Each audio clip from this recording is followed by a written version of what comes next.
Writ के प्रिय विद्यार्थियों, मेरा नमस्कार। Good morning all of you, good morning.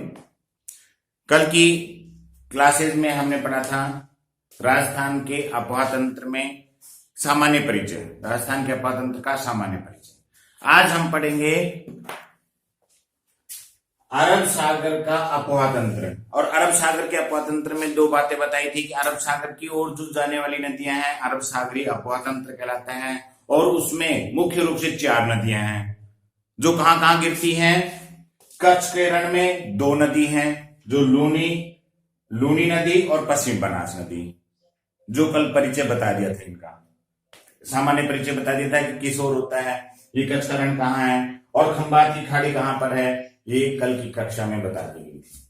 तो खंबात की खाड़ी की ओर जाने वाली साबरमती और माही नदी, यानी अरब सागर के अफवाह तंत्र में राजस्थान की 4 नदियां सम्मिलित हैं। कौन कौन सी हैं?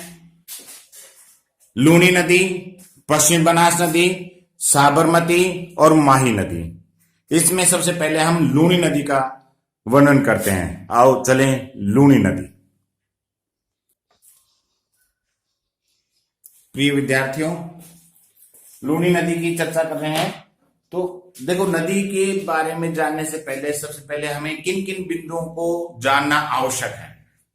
तो सबसे पहले हमें किन बिंदुओं को जानना आवश्यक है?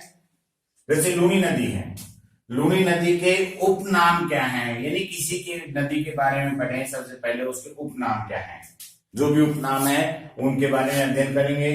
दूसरा पॉइंट आता है कि उसका उद्गम स्थल कहां पर है, वो नदी कहां से उत्पन्न हुई है, उद्गम स्थल का जो स्थल है उसका क्या नाम है।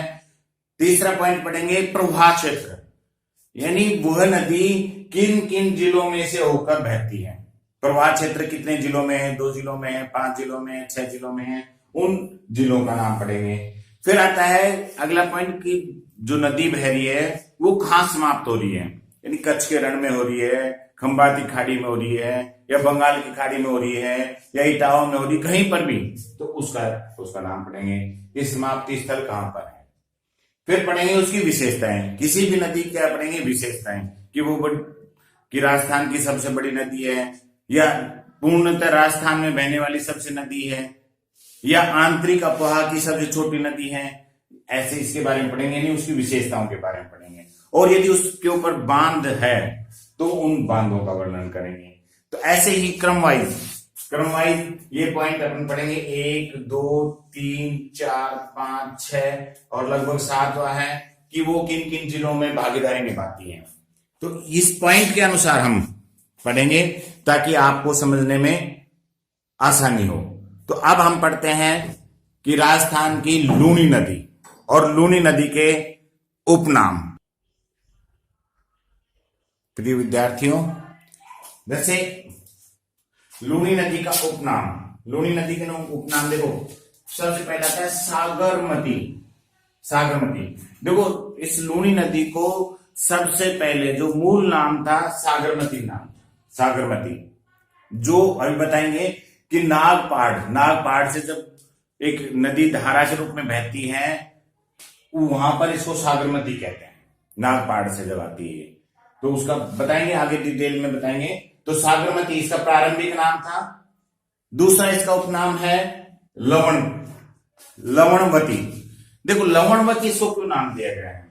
लवणवती ये जो प्राचीन नाम है, क्या नाम है? प्राचीन। लेकिन इसके अफवाह क्षेत्र में लवणीय तत्व अधिक है। अफवाह क्षेत्र यानी जहां पर बहती है उसमें लवणता की मात्रा अधिक है, इसे लवणवती नदी कहा गया है। इसका एक नाम वैदिक साहित्य में इसका नाम है मरुद्वृद्धा। तो मरुद्वृद्धा वैदिक साहित्य में इसका नाम देखने को मिलता है। कालिदास ने इसे अंतसलिला नाम दिया गया है, कालिदास ने इनका नाम दिया है। और मारवाड़ की गंगा, देखो इंपॉर्टेंट है, मारवाड़ की गंगा भी कहलाती है। क्यों कहलाती है? क्योंकि मरुस्थलीय क्षेत्र में ये एकमात्र सबसे बड़ी नदी